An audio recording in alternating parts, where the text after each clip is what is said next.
Sebelum menonton, pastikan anda subscribe, like, dan share.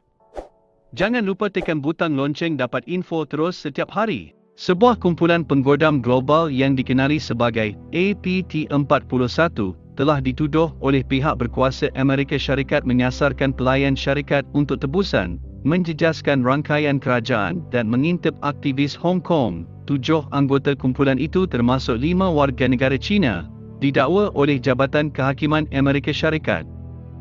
2 penggodam lain yang didakwa adalah eksekutif Malaysia di Gamer Mall, sebuah firma yang berpangkalan di Malaysia yang menjual mata wang permainan video, power up dan barang-barang dalam permainan lain. Pasukan itu didakwa menggodam komputer beratus-ratus syarikat dan organisasi di seluruh dunia, termasuk firma penjagaan kesihatan, pembangun perisian dan telekomunikasi dan penyedia farmasi. Penggodaman tersebut digunakan untuk mengumpulkan identiti, sistem rampasan untuk tebusan, dan menggunakan ribuan komputer dari jauh untuk melombong mata wang kripto seperti Bitcoin.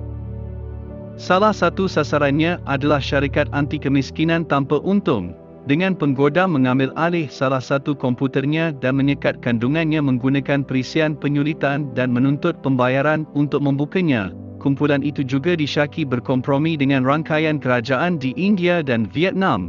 Selain itu, kumpulan itu juga dituduh menggodam syarikat permainan video untuk mencuri barang dalam permainan untuk dijual kembali kepada pemain, kata Hakim Mahkamah Jabatan Keadilan AS. Dalam satu kes yang didokumentasikan oleh syarikat keselamatan FireEye, APT41 menghantar email yang mengandungi perisian berniat jahat kepada pekerja sumber manusia syarikat sasaran hanya 3 hari setelah syarikat itu pulih dari serangan sebelumnya oleh kumpulan itu.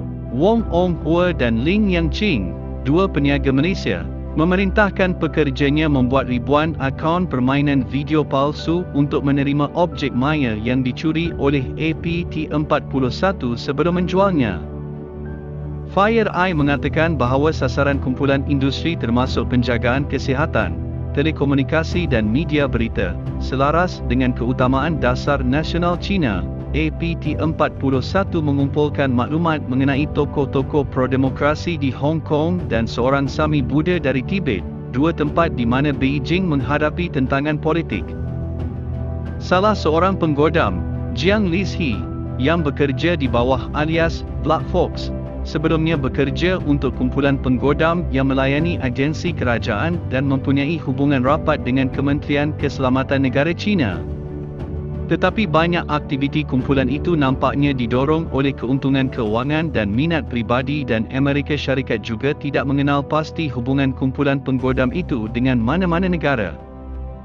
5 penggodam Cina masih bebas, tetapi kedua-dua peniaga itu ditangkap di Malaysia pada hari Isnin setelah operasi menyeluruh oleh FBI dan syarikat swasta termasuk Microsoft untuk menyekat penggodam daripada menggunakan akaun dalam talian mereka. Mereka memilih sasaran di luar Malaysia dan China kerana mereka yakin penguatkuasaan undang-undang tidak akan dapat menangkap mereka melintasi sempadan. Amerika Syarikat bagaimanapun dalam usaha untuk mengekstradisi kedua-dua penjenayah itu.